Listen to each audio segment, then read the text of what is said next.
तो चलिए शुरू करते हैं। आज हम लोग क्लास 12 का ऑप्टिक्स का नेक्स्ट लेक्चर के साथ। और इस लेक्चर में बाबू हम लोग बात करने वाले हैं गोलीय सतह से अपवर्तन के लिए। इस उम्मीद के साथ कि आप लोग सही से वीडियो देख रहे होंगे। वीडियो लेक्चर 1 से शुरू हुआ होगा। शुरुआत में बिल्कुल आपको क्लास 10 का ही टॉपिक मिला। रिव्यू भी हमको मिला कि सर बड़ा मज़ा आ रहा है पढ़ने में, वो इसलिए कि क्लास 10 का टॉपिक है, जाहिर सी बात है मज़ा आएगा। यहाँ से एक्चुअल में हम लोगों का क्लास 12 शुरू होता है। यहाँ से केवल क्लास 12 का ही कॉन्सेप्ट रहेगा और टॉपिक जो हम लोगों का रहेगा वो है गोलीय सतह से अपवर्तन का। ध्यान रखिएगा बाबू, जो शब्द यूज किया जा रहा है वो वर्ड क्या है? गोलीय सतह से अपवर्तन।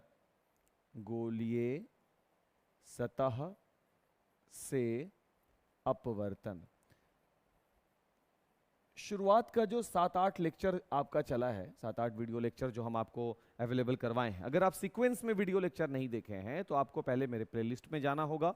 उस प्लेलिस्ट में जाने के बाद आपको उन सारे वीडियोस का सीक्वेंस वाइज 1, लेक्चर 2, लेक्चर 3 और लेक्चर 4 जो कि सब डिवाइडेड है दो अलग अलग पार्ट में, पार्ट 1 और पार्ट 2, जहां पर हम दर्पण के सूत्र से आपको अवगत करवाए हैं वो पढ़ना है। उसके बाद लेक्चर 5 जहां पर हम अपवर्तन और अपवर्तन के कारण को समझाए हैं। उसके बाद लेक्चर 6, लेक्चर 7 और लेक्चर 8 जहां पर पूर्ण आंतरिक परावर्तन और क्रांतिक कोण समझाया गया है। ये सब बेसिकली 10th का ही टॉपिक है। लेकिन ऑप्टिक्स, जैसा कि हम आपको शुरू में बताया था कि ऑप्टिक्स को दो भाग में बांटा गया है, रे ऑप्टिक्स और वेव ऑप्टिक्स। तो रे ऑप्टिक्स के कॉन्सेप्ट में वो तो 10th का ही बात होने वाला था, ये तो आपको पहले पता है, क्लास में भी हम लोग बात किया था। तो रे ऑप्टिक्स में वो 10th वाला टॉपिक 8 लेक्चर आपका चला गया, क्योंकि वो 10th वाला टॉपिक आपका इस्तेमाल यहां होने वाला है, यूज होगा। इसलिए अगर आप नहीं देखें तो सबसे पहले इस वीडियो को यहीं पर रोक दीजिए, पहले जाकर के उन 8 लेक्चर्स को सीक्वेंस में देखिए। वो पब्लिक वीडियोस है किया हुआ, ऑप्टिक्स क्लास 12 नाम का एक प्लेलिस्ट होगा, वहां जाकर के आप पहले उन वीडियोस को ढंग से देखिए और उसके बाद आप यहां पर आइए लेक्चर नंबर 9 के पास, जहां बात होगी गोलीय सतह से अपवर्तन। जैसा कि टॉपिक है बाबू अपना गोलीय सतह से अपवर्तन, तो हम आपको बता दें कि गोलीय सतह से अपवर्तन का मतलब ये कि गोलीय सतह भी दो हैं।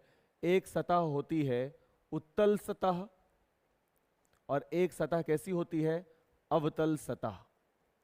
यानी टॉपिक ये रहा अपना कि हमको उत्तल सतह समझना होगा और अवतल सतह, यानी ये जो अपवर्तन का कार्यक्रम हम अभी देखने वाले हैं, यहां पर अपवर्तन, अभी हम अपवर्तन क्या बताए थे? अगर आपको लेक्चर नंबर 5 ध्यान हो तो वहां हम अपवर्तन बताए थे कि एक पृष्ठ होगा, उस पृष्ठ से प्रकाश किरण कैसे एक माध्यम से दूसरे माध्यम में प्रवेश करती है तो अपने पथ से थोड़ा सा विचलित हो जाती है, एक माध्यम से दूसरे माध्यम में प्रवेश करती है, और उसके लिए जो पृष्ठ रखा गया था वो एक समतल पृष्ठ रख रहे थे। बट यहां जो सतह है, यहां जो अपवर्तन है, वो उत्तल और अवतल सतह के लिए है। तो इसलिए सबसे पहली बात बाबू कि टॉपिक को सही से समझिए कि क्या डिस्कस करने के लिए आज हम लोग यहां पर जमा हुए हैं। हम लोग आज यहां पर इकट्ठा हुए हैं अपवर्तन को समझने के लिए। तो अपवर्तन तो टॉपिक समझा हुआ है, तो टॉपिक में और बात जोड़िए। हम पहुंचे हैं अपवर्तन को समझने के लिए, जो समतल सतह से नहीं हो रहा बल्कि अवतल या उत्तल सतह, या दोनों को बारी बारी से देखेंगे, उत्तल सतह से अपवर्तन हो रहा है। बात समझ में आ रही है? चलिए तो आगे बढ़ते हैं। सबसे पहले बाबू, अगर सतह उत्तल है तो हम यहां पर एक उत्तल सतह बनाएंगे। उत्तल सतह का फोटो बनाने के लिए हम क्या किया जाए, देख लें कि मेरे पास लिस्ट में उत्तल सतह हो, शायद, उम्मीद तो कम ही है, नहीं है मेरे पास, तो बना लेते हैं उत्तल सतह भाई।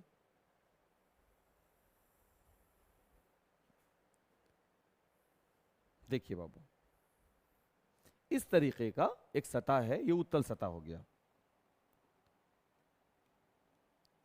ये सतह किस नाम से जानी जाएगी?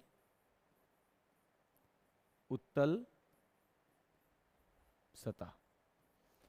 थोड़ा सा इसको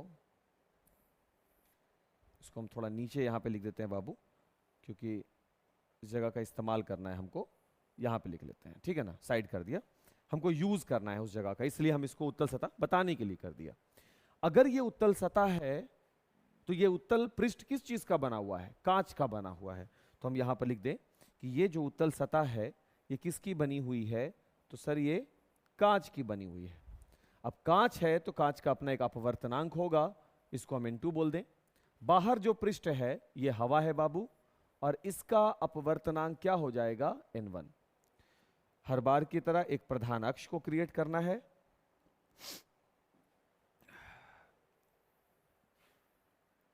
ये हो गया प्रधान अक्ष, और इसीलिए बाबू हम लोग अपने प्रीवियस लेक्चर में प्रधान अक्ष वगैरह जिक्र किए थे, है ना, ध्यान है। प्रकाशीय केंद्र हो गया, O से दे सकते हैं, P से भी दे सकते हैं, भाई जरूरत है P देना तो P से दे देंगे, क्या दिक्कत है, ठीक है। अब ध्यान से समझिए बाबू, ये N1 सतह हवा है और ये N2 सतह है जो क्या है, कांच। तो बाबू एक बात तो तय रहा ना कि जब प्रकाश किरण गति में होगी, जब प्रकाश किरण तेज गति में होगी तो वो हवा से किस में प्रवेश करेगी, कांच में।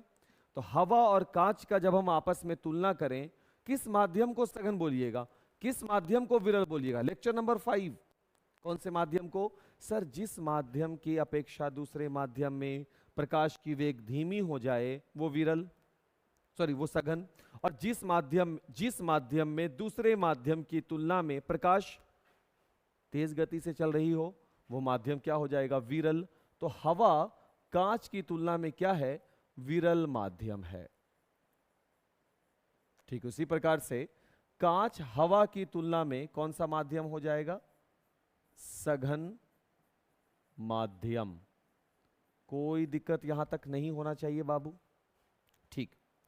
अब हम क्या करेंगे, इस उत्तल सतह के सामने, उत्तल सतह के सामने अभी जो हम कंडीशन देख रहे हैं, किस कंडीशन को देख रहे हैं बाबू, उत्तल सतह। इस उत्तल सतह के सामने यहां ये पोजीशन पर एक बिंब, एक वस्तु लिया, वस्तु कौन है, O। प्रधान अक्ष पर उत्तल सतह के सामने हम एक बिंब लिया, हम एक वस्तु को रखा, वस्तु कौन है, O। इस वस्तु से एक प्रकाश किरण ट्रेवल की, चली गई, इस पॉइंट पे हिट की, जिस बिंदु पर हिट की सपोज उसका नाम हम क्या रख दिए, कैपिटल M। हिट करने के बाद टकराई, टकराने के बाद वो प्रधान अक्ष के इस बिंदु पर मिलती है और यहां पर बन जाता है प्रतिबिंब, यानी इमेज आई। ध्यान से, यहां प्रकाश किरण चल रही थी, यहां हिट करती है बाबू, टकराती है, और टकराने के बाद वो वास्तविक रूप से प्रधान अक्ष के इस पॉइंट पर मिलती है और यहां पर एक प्रतिबिंब बन जाता है जिसका नाम है कैपिटल आई, और ये प्रतिबिंब है वास्तविक। ठीक है, इतना बात में कोई दिक्कत नहीं हुआ। इसके बाद हम क्या करेंगे, इस पॉइंट पर हम एक अभिलंब खींचेंगे। चलिए एक अभिलंब खींचते हैं। कहां पर, ये बन गया अपवर्तक पृष्ठ, नहीं बन गया बाबू, इसको हम अपवर्तक पृष्ठ बोलेंगे ना। क्यों बोलेंगे इसको हम अपवर्तक पृष्ठ, क्योंकि सर ये हवा और कांच दो अलग अलग दो माध्यमों को अलग करने वाला पृष्ठ है, तो इसको अपवर्तक पृष्ठ बोलिएगा। इसके बाद हम क्या करेंगे, एक अभिलंब खींचेंगे। खींच देते हैं बाबू।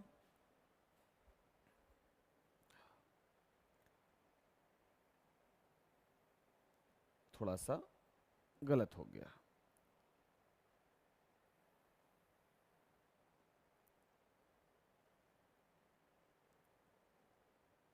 ये हो गया। यहां पर जो गिरा ये किससे मिलता है, वक्रता केंद्र C से मिलता है, और ये है अभिलंब। अब सुनिए बाबू, ये है आपतित किरण, ये है अभिलंब। तो आपतित किरण और अभिलंब दोनों के बीच बनने वाला कोण कौन सा कोण कहलाता है बाबू, आपतन कोण आई। आपतित किरण और अभिलंब के बीच बनने वाला कोण कौन सा कोण होता है, आपतन कोण। ये देखिए, अपवर्तित किरण और अभिलंब के बीच बनने वाला कोण को क्या कहलाता है बाबू, अपवर्तन कोण। आर पढ़े हैं ना टॉपिक, यस। अच्छा, एक काम हम क्या किया कि जो पॉइंट M है ना जहां पे हिट कर रहा है, उस पॉइंट M से एक लाइन खींचा जो बिल्कुल परपेंडिकुलर है, और उसका नाम है MN। क्या नाम है उसका, MN। एक लाइन ये परपेंडिकुलर गिरा दिया, और काफी करीब है ये N और P एक दूसरे के काफी करीब है। देखिए कितना बात किया। जनरली होता क्या है, अब आप वीडियो यहां पे स्किप कीजिएगा, आप ये बात नहीं देखना पसंद करेंगे। जब आप यही बात नहीं देखिएगा तो आपको ये पूरा का पूरा फोटो बनाना बहुत डिफिकल्ट लगेगा, क्योंकि आपको लगेगा पता नहीं क्या क्या क्या क्या चीज हो रहा है यहां पर। वो इसलिए हो रहा है क्योंकि आप टॉपिक को रेगुलर देखे नहीं, वीडियो लेक्चर को बीच में आप क्या कर दिए, स्किप कर दिया, आप नहीं समझिएगा। फिर से, तो उत्तल सतह के प्रधान अक्ष पर O क्या है, एक बिंब है बाबू। ठीक है, इस O से प्रकाश किरण निकलती है उत्तल सतह के किस बिंदु को हिट की, एम को हिट की। हिट करने के बाद वो उत्तल सतह के दूसरी ओर, है ना, प्रधान अक्ष पर एक पॉइंट है जहां पर इमेज बना। अब वो पॉइंट कौन सा है बाबू, आई, यहां इमेज बन गया, ठीक है। और उसके बाद जो अभिलंब खींचा, वो अभिलंब किससे मिलता है, वक्रता केंद्र से मिलता है। उसके बाद हम एम से एक परपेंडिकुलर भी ड्रॉ किया, खींचा, वो है एम एन। और किस प्रकार खींचा सर, एम एन हम इस प्रकार से ड्रॉ किए हैं। हम थोड़ा सा फोटो को ऊपर की ओर कर रहे हैं बाबू, हाँ ध्यान से। तो सर हम एम एन को इस प्रकार से ड्रॉ किया गया है ना कि P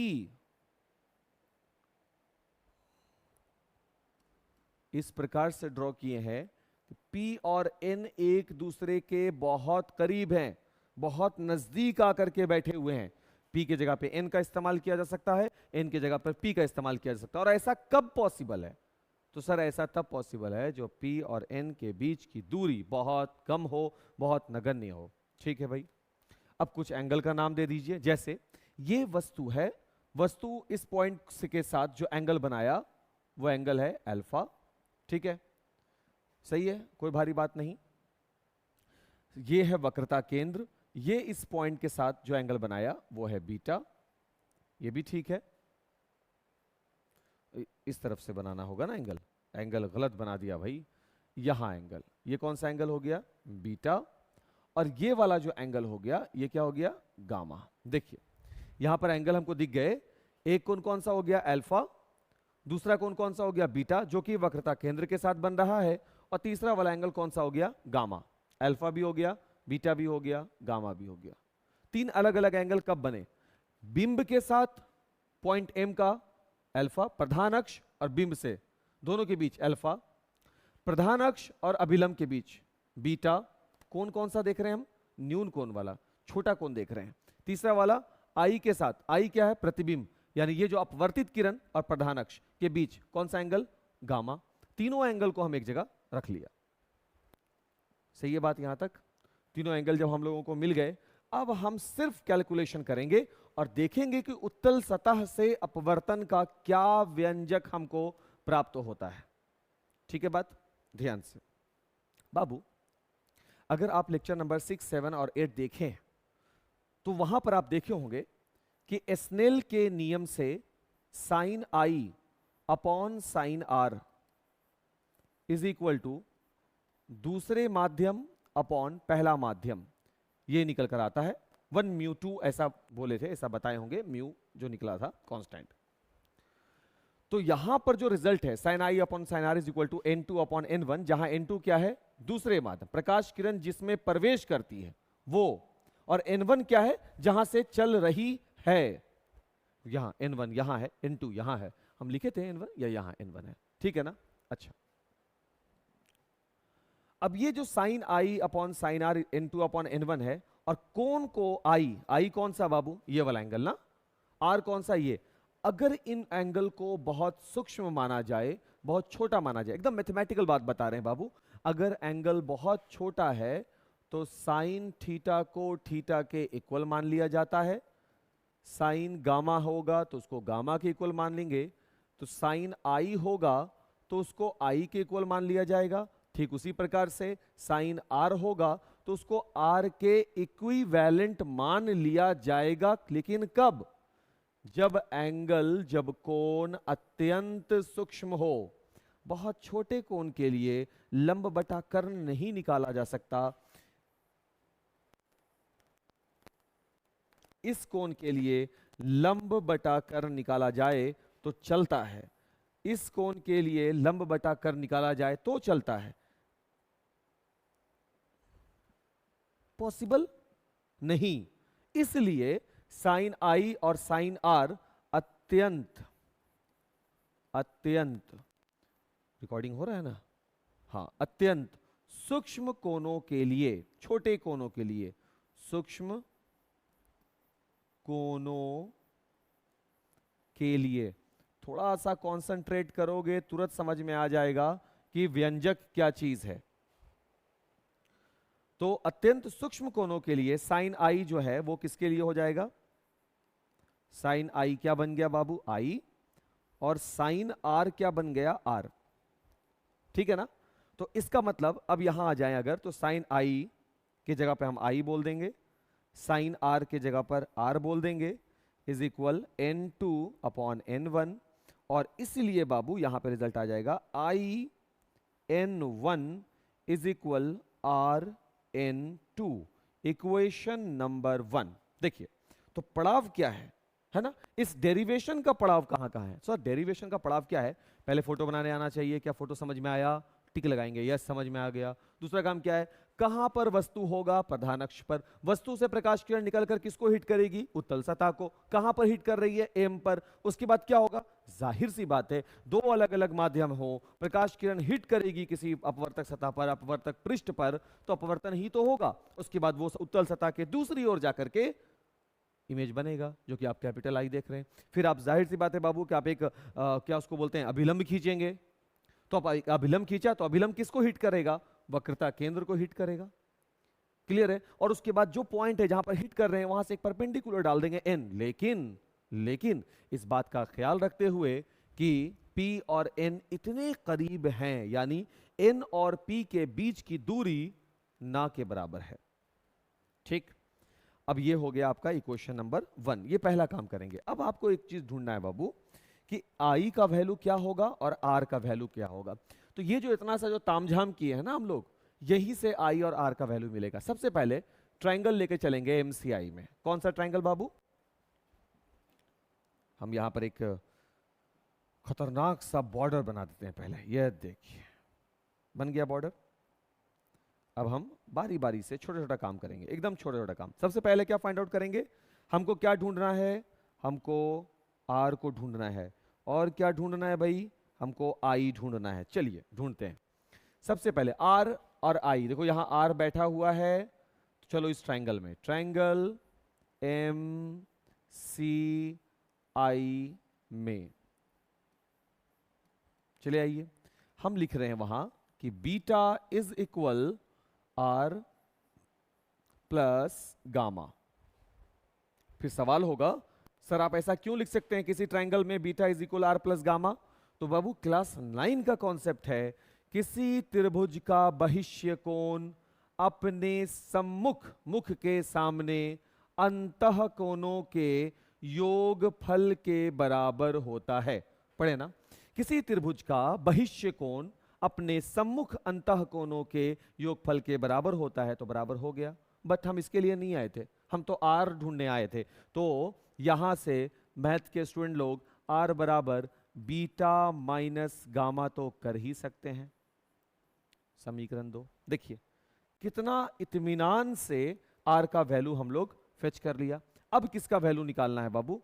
तो अब हमको निकालना है दूसरा वाला I का वैल्यू। उसके लिए हमको I के पास जाना है, और यहां I है तो ट्रायंगल ये वाला बाबू MOC, ट्रायंगल MOC में आ जाइए भाई, ट्रायंगल MOC में। अब इस त्रिभुज को देखोगे MOC ट्रायंगल, ध्यान दो, तो ये बहिष्य कोण है बाबू त्रिभुज का, कौन सा? I इज इक्वल टू इसके सामने वाला एंगल अल्फा प्लस इसके सामने वाला एंगल बीटा। तो I इज इक्वल टू क्या मिल गया? Alpha plus beta. क्यों मिल गया भाई? ये दोनों में सेम नियम है। क्या नियम दिए हैं भाई? त्रिभुज का बहिष्य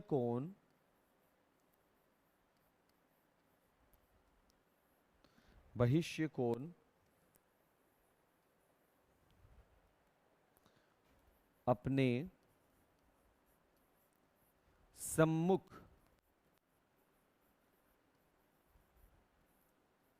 अंतः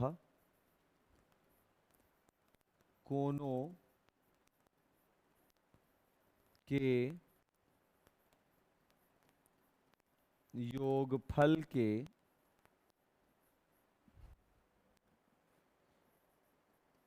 बराबर होता है। सही तो बात है। और इसके लिए भी बाबू, इसके लिए भी सेम लॉजिक, दोनों के लिए तो सेम ही है ना। तो I मिल गया और साथ में हमको क्या मिल गया बाबू? I भी मिल गया है और साथ में R भी मिल गया, दोनों वैल्यू 2 और 3। अब इस 2 और 3 के वैल्यू को, क्योंकि ये क्यों निकाल रहे थे इनके लिए ना, तो दोनों के वैल्यू को ले जा करके हम अब वापस से समीकरण 1 में रखने वाले हैं। चलिए चलते हैं। तो इसको हम थोड़ा सा ऊपर करें और अपने टॉपिक को आगे बढ़ाते चलते हैं। चलिए ध्यान से बाबू, इन सब के बाद आगे बढ़ते हैं। तो अब हम लिखेंगे, क्या लिखना है भाई, कि समीकरण, देखिए बाबू यहां से अब है ना, समीकरण 1 में, समीकरण 2 तथा 3 का मान रखने पर, अब इस वैल्यू को हम यहां रखेंगे, ठीक है। इत्मीनान से समझते चलिए बाबू, हड़बड़ाने वाली तो कोई बात है ही नहीं। क्या बोला गया है कि समीकरण 1 में समीकरण 2 और 3 का मान रख देना है। तो आइए रखते हैं। 1 में देखिए बाबू आई है, आई के जगह पे अल्फा प्लस बीटा है, तो ये हो गया n1 आई के जगह पर alpha plus beta is equal r है और साथ में n2 है, आर के जगह पर क्या आ जाएगा, बीटा माइनस गामा। देख लीजिए यहां पे बीटा माइनस गामा। फिर आगे बढ़िए, तो इसको हम ऐसे भी तो बना सकते हैं कि n1 alpha plus n1 beta is equal n2 beta minus n2 gamma. क्या ये वैल्यू भी तो मिल रहा है ना हमको सामने में, देखिए ध्यान से।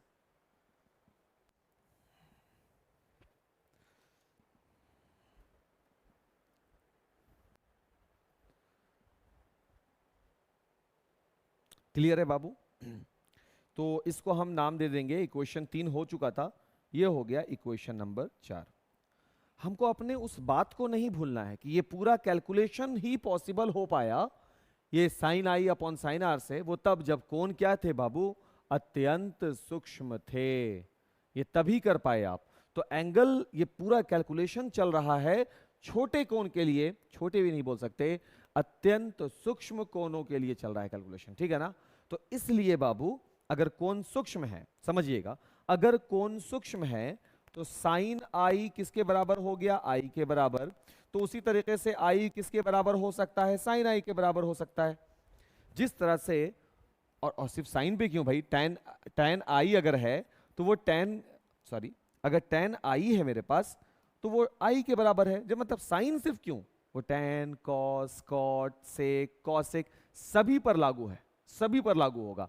तो इसलिए अब हम इसको आगे क्या लिखें, देखिए ध्यान से, हम इसको आगे क्या लिखेंगे इस वैल्यू के लिए, क्योंकि हम तो पहले ही लिख चुके हैं कि कोण अत्यंत सूक्ष्म है ना, हम ये बात पहले ही लिख चुके हैं। क्योंकि कोण क्या है, कोण अत्यंत सूक्ष्म है। क्योंकि कोण अत्यंत सूक्ष्म है तभी तो ये कैलकुलेशन चला। इसलिए जो ये अल्फा है वो अल्फा किसके बराबर हो जाएगा, टैन अल्फा के बराबर होगा। सिर्फ साइने हो जाए जरूरी नहीं है, वो कॉस भी हो सकता है यार। तो टैन ही क्यों सर आप ले रहे हैं, तो उसके लिए बाबू आपको फोटो थोड़ा देखना है। फोटो में बाबू लंब और आधार का जरूरत करने वाली, इस अल्फा के लिए हमको लंब और आधार की आवश्यकता है, इस बीटा के लिए लंब और आधार की आवश्यकता है, इस गामा के लिए लंब और आधार की आवश्यकता है। इसलिए हम टैन का इस्तेमाल कर रहे हैं। क्लियर? ठीक। हर एक बात बाबू एकदम क्लियर होना चाहिए, बीच में फंसा हुआ रह जाएगा तो समझने में बहुत तकलीफ देगा। उसी तरीके से बीटा क्या बन जाएगा, टैन बीटा। उसी तरीके से गामा क्या बन जाएगा बाबू, टैन गामा। देखो सब बन गए, अल्फा बन गया टैन अल्फा, बीटा बन गया टैन बीटा, गामा बन गया टैन गामा। क्लियर? अब हम इन वैल्यूज को ले जाकर समीकरण 4 में रखते हैं। अतः इन प्राप्त मानों को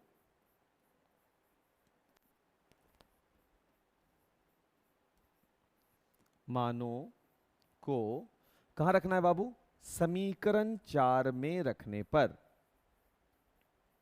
समीकरण 4 में रखने पर। हो रहा है ना रिकॉर्डिंग? गुड।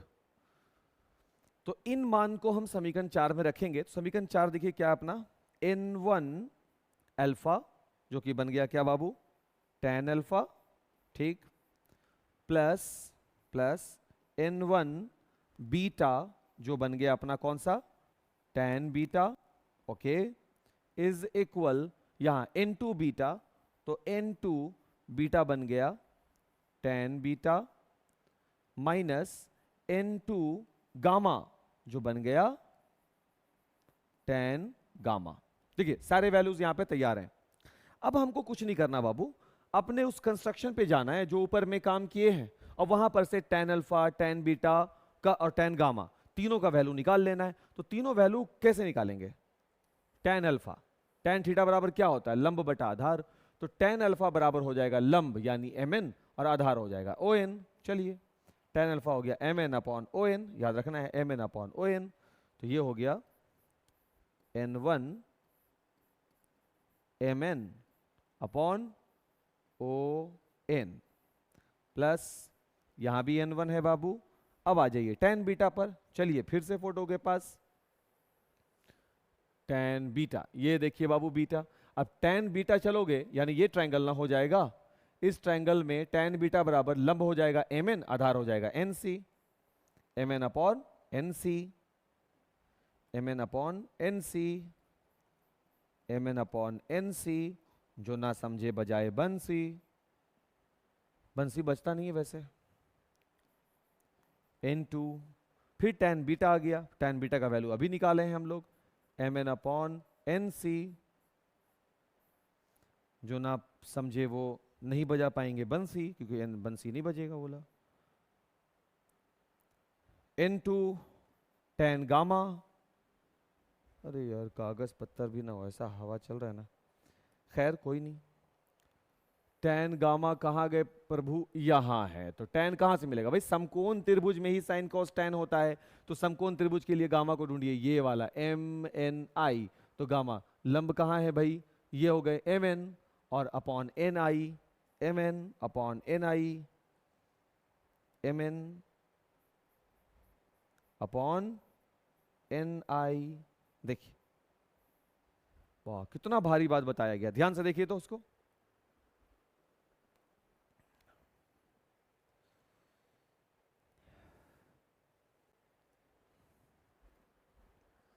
बस बस बस अब हो गया बाबू, ज्यादा हेवी नहीं होगा, ऑलमोस्ट डन, ऑलमोस्ट। तो अब हम क्या देख रहे हैं इन सब में, ये जो रिजल्ट आया है सभी में mn है, 4 पद हैं, 1 2 3 4, सभी में mn है। तो हम सभी में mn से भाग लगा देंगे, ठीक है ना।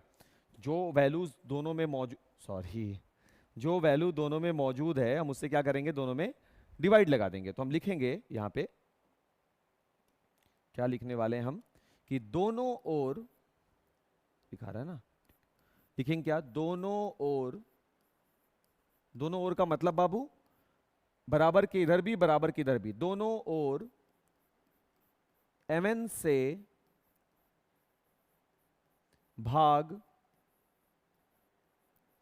देने पर, दोनों ओर, इधर भी mn से भाग लगा दिया बाबू, तो mn कट गया, n1 अपॉन on प्लस इसमें भी लगा दिया भाग, n1 upon nc is equal, इधर भी लगा दिया mn से भाग, n2 अपॉन nc माइनस इधर भी लगा दिया mn से भाग, n2 अपॉन ni। हो गया ना, ठीक। अभी क्या, सब कुछ तो हो ही चुका है बाबू, बस n जो है उसका कोई यूज नहीं है अब, क्योंकि n जो था वो समकोण त्रिभुज के लिए काम कर रहा था। इस भाई साहब n का जितना भी यूटिलाइज होना था ना, इसका यूज हो गया। तो अब जरूरत है n को रिप्लेस करने का, यानी इसके इस्तेमाल का। ये समय आ गया बाबू, परफेक्ट टाइमिंग। तो हम क्या करेंगे, n के जगह पर p का इस्तेमाल करने पर, क्योंकि जब हम रचना कर रहे थे हम तभी यह बात बताया कि p और n एक दूसरे के बहुत नजदीक हैं, दोनों के बीच की दूरी बहुत कम है, और कम दूरी होने से p के जगह पर n रखा जा सकता है और n के जगह पर p को रखा जा सकता है। इसलिए बाबू अब हम यहां पे क्या करेंगे, रिप्लेसमेंट करेंगे, है ना। क्या लिखेंगे हम यहां पर कि n तथा p संपाती हैं। संपाती का मतलब एक ही स्थान पर एक दूसरे के बहुत करीब हैं, एक दूसरे पर हैं, लेकिन ऐसा बना नहीं सकते, इसीलिए p तथा n क्या है, संपाती हैं। और अगर संपाती हैं तो किस प्रकार हैं कि p जो है और n जो है वो एक दूसरे को रिप्लेस कर सकता है, इसलिए बनेगा क्या, n1 upon OP plus n1 upon PC is equal n2 upon PC n2 upon PI। जैसा कि तुम देख सकते हो हमने इनको रिप्लेस कर दिया है किससे, P से।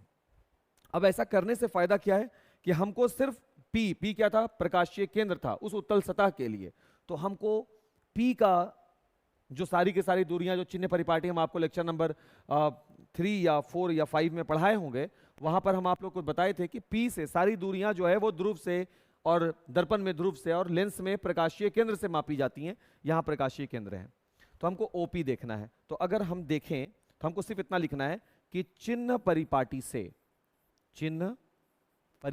से अपना जो फोटो आप बनाए हो उस फोटो को थोड़ा ध्यान से देखो बाबू, चिन्ह परिपाटी में फोटो को देखिए। O क्या है, जहां पर बिंब को रखे हुए हैं, और P क्या है, दर्पण का, लेंस का, उत्तल सतह का प्रकाशीय केंद्र है। तो वस्तु दूरी वो कहलाता है। ये जो चीज है बाबू, ये जो बनाए हैं फोटो में, ये O क्या है, वस्तु, और P क्या है, प्रकाशीय केंद्र। तो वस्तु से प्रकाशीय केंद्र की दूरी, चलो हम इसको ड्रॉ ही कर देते हैं भाई। वस्तु से प्रकाशीय केंद्र की दूरी को हम लोग क्या बोलते हैं, वस्तु दूरी, है ना। प्रकाशीय केंद्र से वक्रता केंद्र तक की दूरी को क्या बोलते हैं भाई, वक्रता त्रिज्या R। और प्रकाशीय केंद्र से प्रतिबिंब तक की दूरी को क्या बोलते हैं, प्रतिबिंब दूरी, यानी के V। अब दूसरी बात क्या देखना है, दूसरा है चिन्ह देखना है। अगर प्रकाशीय केंद्र बीच में है तो बाईं ओर का वैल्यू माइनस में, तो U का वैल्यू माइनस में, और दाईं ओर के लिए R और V दोनों किस में हो जाएगा, प्लस में हो जाएगा। बस वही चीज अभी हम यहां पर करने जा रहे हैं। तो हम यहां पे लिखा कि चिन्ह परिपाटी से क्या है, OP क्या है भाई, OP है बिंब से, बिंब यानी वस्तु, बिंब से प्रकाशीय केंद्र की दूरी, जिसको हम लोग बोलते हैं वस्तु दूरी। और वस्तु दूरी को सूचित करते हैं हम लोग U से, और प्रकाशीय केंद्र के बाईं ओर वस्तु है इसलिए माइनस में। नेक्स्ट PC यानी वक्रता केंद्र से लेकर के ध्रुव तक की दूरी या प्रकाशीय केंद्र तक की दूरी को, यानी यह है वक्रता त्रिज्या। क्या कहलाता है बाबू, वक्रता त्रिज्या। सूचित किससे करते हैं इसको, R से। ये दाईं ओर था इसलिए प्लस, दिक्कत है तो फोटो को रिवाइंड कीजिए वीडियो को। इसके बाद PI, यह है प्रतिबिंब से प्रकाशीय केंद्र की दूरी, यानी यह है प्रतिबिंब दूरी। और प्रतिबिंब दाईं ओर बना हुआ है, जैसा कि हम लोग देखें तो प्रतिबिंब दूरी है ये, और प्रतिबिंब दूरी है तो इसको हम लोग क्या, V से सूचित करते हैं, और ये दाईं ओर है तो प्लस में। अब इन वैल्यूज को ले जाकर यहां रख दीजिए, इसका एक समीकरण का नाम दे दो। तो देखो कितना समीकरण अब तक यूज किए हम लोग, 4 तक तो यूज कर लिए। तो ये हो गया इक्वेशन नंबर 5, इसका नाम दे दीजिए इक्वेशन नंबर 5। और वैल्यू बनाएंगे हम लोग, वैल्यू क्या बनाएंगे, इन मानों को, इन रिकॉर्डिंग हो रहा है, इन मानों को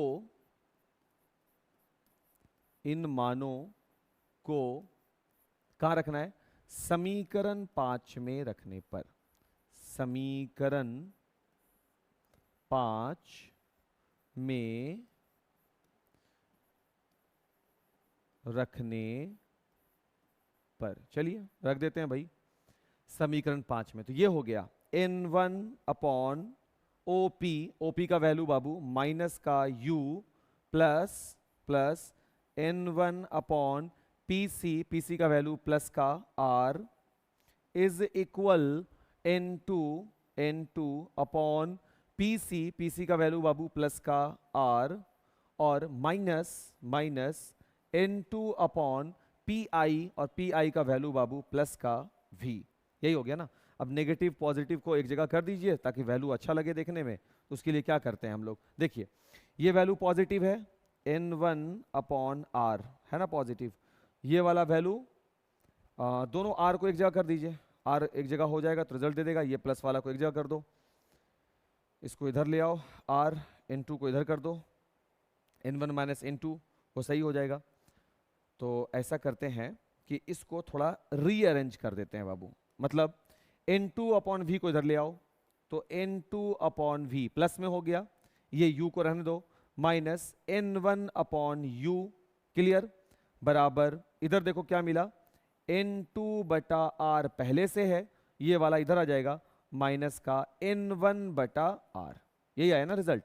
अब इसमें से तुम बनाते रहो जितना रिजल्ट तुमसे बन सके, इसको उधर भेजिए उसको उधर भेजिए, बट फाइनल रिजल्ट तो हमको यही मिला। अब इसको थोड़ा सा ढंग से देखिए बाबू, इस रिजल्ट को हम ऐसे भी लिखेंगे, क्या लिखा जा सकता है, यहां पे हम लिख रहे हैं, ठीक है, n2/v minus n1/u is equal 1/r बाहर हो गया क्योंकि दोनों में 1/r का कॉमन है, और ये हो गया n2 माइनस n1। देखिए ये भी एक आंसर है। देखो बाबू आंसर मिलाते चलो, एक आंसर ये भी कहा जा सकता है, एक आंसर ये भी कहा जा सकता है। स्क्रीनशॉट लीजिए, हो गया। इसके बाद क्या होगा कि तुम में से कुछ समझदार लोग जो होंगे वो किताब उल्टेंगे, किताब उलट के देखेंगे, बोलेंगे जा ये तो उल्टा आ गया, किताब में तो म्यू लिखा हुआ है। तो भाई अपवर्तनांक अगर हम n से सूचित कर रहे हैं, आप उसको म्यू से सूचित कर दीजिए, तो इसी को इसको कहा जाएगा μ2/v minus μ1/u is equal 1/r μ2 minus μ1। ये और ये दोनों अलग अलग नहीं है, दोनों सेम है। और ये बहुत इंपॉर्टेंट बात है, इसको ध्यान रखिएगा, प्रीवियस ईयर में भी कई बार ये क्वेश्चन पूछा हुआ है, लॉन्ग क्वेश्चन में पूछता है बाबू, 5 मार्क्स का रहता है ये क्वेश्चन, ठीक है। चलो थोड़ा और बात करते हैं, जल्द से जल्द हम लोग इसका नरेशन लिख लेते हैं, क्या क्या बात इसमें लिखा जाएगा ना। देखिए ध्यान से क्या बात लिखा जाएगा। सबसे पहले इस लेंस के लिए फोटो थोड़ा बड़ा कर दिया जाए ना, लेंस नहीं बल्कि उत्तल सतह बोलना ज्यादा उचित है। क्या क्या लिखेंगे, लिखेंगे कि एक उत्तल सतह, एक उत्तल सतह के प्रधान अक्ष पर बिंब ऑब्जेक्ट है ना ओ को रखा जाता है, पूर्ण विराम। आगे लिखिएगा कि उत्तल सतह से, उत्तल सतह से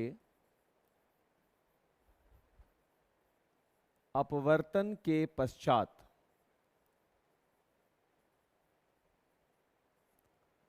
अपवर्तन के पश्चात प्रतिबिंब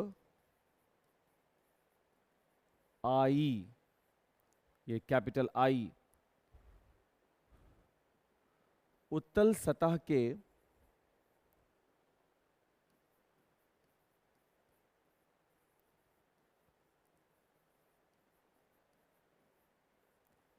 दूसरी ओर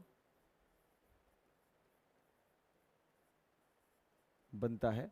हो सकता है बाबू कि आपके मन में यह विचार भी आए कि प्रतिबिंब सर हमेशा दो लाइन के कटान के फलस्वरूप बनता है, तो एक लाइन ये और एक किरण ये बिल्कुल प्रधान अक्ष पर ही ऐसे चली जाती है, ये बिल्कुल ऐसे, ठीक है ना, तो जाकर यहां पे मिलती है और यहां पर इमेज फॉर्म करता है। तो 2 पॉइंट मिलने चाहिए थे कटान के लिए, बनता है।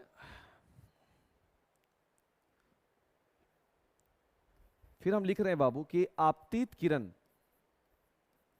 आपतित किरण क्या नाम है इसका भाई, तो आपतित किरण का नाम है OM। कौन सा है OM, दिख रहा है OM, तथा अपवर्तित किरण उसका क्या नाम है बाबू, नाम होगा M और वक्रता केंद्र C। अपवर्तित किरण M और वक्रता केंद्र C के मध्य, मध्य नहीं, बिल्कुल भी मध्य नहीं होगा, MC के साथ एक अभिलंब। देखिए भाई, अपवर्तित किरण MI है ना बाबू,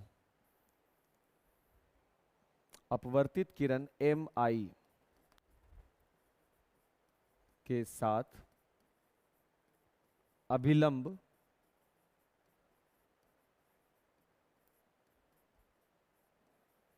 खींचा, है ना।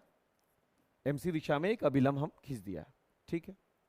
अब हम लिखने वाले हैं इनके बारे में बाबू, कि ए अल्फा कोण है, एक बीटा कोण, एक गामा कोण है, बट वो क्या है उसके बारे में लिख दें कि बिंब के साथ, बिंब के साथ बना कोण अल्फा, सही, वक्रता केंद्र के साथ, वक्रता नहीं है, अभिलंब है वो, है ना, वो अभिलंब कहलाएगा। अब आज वो वक्रता नहीं है, अभिलंब के साथ, के साथ बना कोण वो बीटा है। और तीसरा प्रतिबिंब के साथ, प्रतिबिंब के साथ बना कोण वो क्या है, गामा है। पूर्ण विराम, यानी अल्फा भी पता चल चुका है, बीटा भी पता चल गया, गामा है। M से एक और काम किए थे लास्ट, M से MN परपेंडिकुलर खींच दिया है PC। कौन सा वाला, M से MN परपेंडिकुलर खींचा है PC, है ना। इस प्रकार है कि, इस प्रकार है कि, किस प्रकार है कि P और N लगभग संपाती हैं, सही।